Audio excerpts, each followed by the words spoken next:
Co-powered by Techno.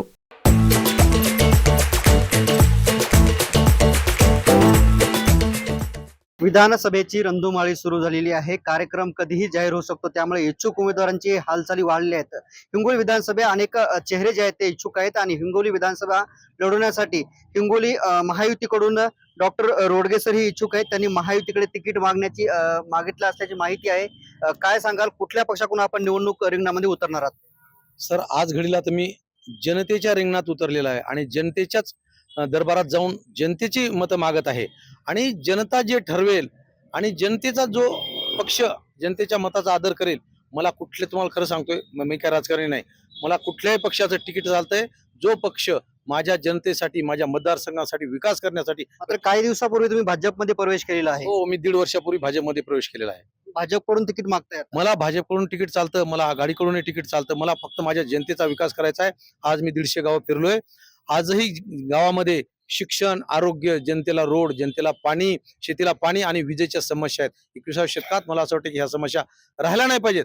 आणि पक्ष खरंच मोठी गोष्ट आहे, पण मला असं वाटतं की आपण जसं आंब्याचं झाड लावतो, त्या झाडाला आपण जे काडीचा आधार देतो,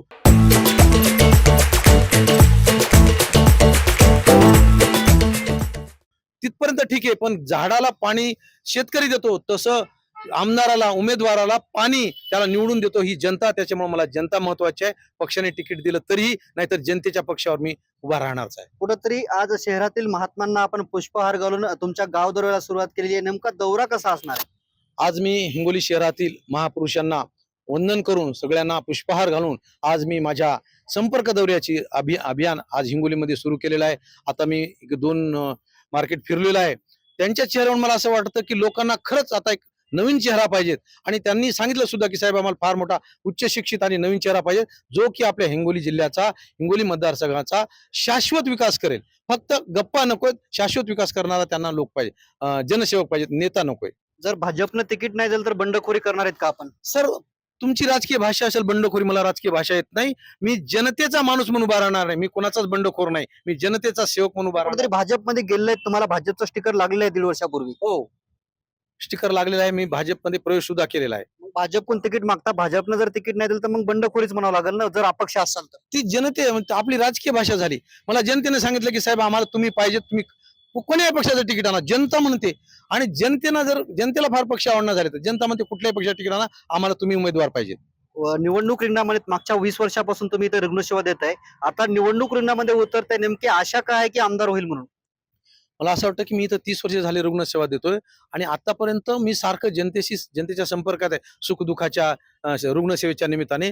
परंतु जनतेचे जे प्रश्न आहेत अजून सुद्धा सुटलेले नाहीत. 21व्या शतकात असे प्रश्न राहिले नव्हते पाहिजे. आजही काही शाळा गळक्या आहेत, तिथे पूर्णपणे वर्ग खोल्या नाहीत, तिथे शिक्षकांची संख्या भरपूर नाही, जनतेला 24 तास वीज नाही, जनतेला दिवसा वीज नाही. आजही माझ्या शेतकऱ्याला रात्री 2 वाजता जर शेतात जावं लागत असेल कमरे इतक्या गवतातून, तर त्याचा जीव धोक्यात आहे. अजूनही शेतकऱ्याच्या आत्महत्या कमी झाल्या नाहीत. ही फार दुर्दैवी गोष्ट आहे. त्याच्यासाठी 95% आमदार हे शेतकऱ्यामधून, खेड्यापाड्यातून निवडून आलेत आणि त्यांच्या शेतकऱ्याच्या हमी भावासाठी असो, शेतकऱ्याच्या विजेसाठी असो, शेतकऱ्याच्या रस्त्यासाठी असो, शेतकऱ्याच्या सिंचनासाठी असो, सगळ्या आमदारांनी जर आवाज उठवला तर कुठलं सरकार नाही मत आवश्यक. सरकार सुद्धा जनतेला देण्यासाठीच आहे. फक्त मागणारा पाहिजे, त्याच्यात ब्लू प्रिंट पाहिजे, तसे सबमिट करायला पाहिजे. मला असं वाटतं ती माझी मनाची तयारी झाली आणि तेवढा अभ्यास मी केलेला आहे. तुम्ही ज्या पक्षात आता भाजपमध्ये आहेत, मग त्याच आमदारांना काही विकास केला नाही का मतदारसंघात? मला असं वाटतं की ह्या सगळ्यांना माहिती आहे विकास झालेला आहे, पण अजूनही आपण माझ्या मेडिकल भाषेत व्हर्जिन जिल्हा जे म्हणतो, आज नाउद्योग जिल्हा आपल्याला सुद्धा माहिती आहे. हा कलंक लागलेला आहे. तो कलंक जर पुसला तर माझ्या मतदारसंघातील जवळपास 20,000 लोकांना नोकऱ्या लागू शकतात आणि रोजगार मिळू शकतो. ही फार मोठी गोष्ट आहे साहेब.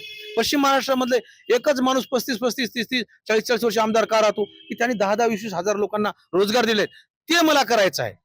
निश्चितच हे होते डॉक्टर विठ्ठल रोडगे.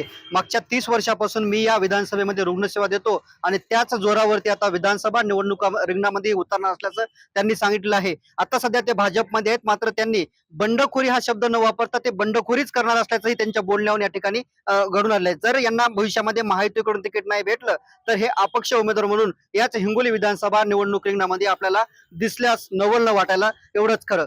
कॅमेरामॅन ज्ञानेश्वर वानखेडे सह मी Ramesh Chendke, TV9 Marathi, Hingoli. Co-powered by Techno.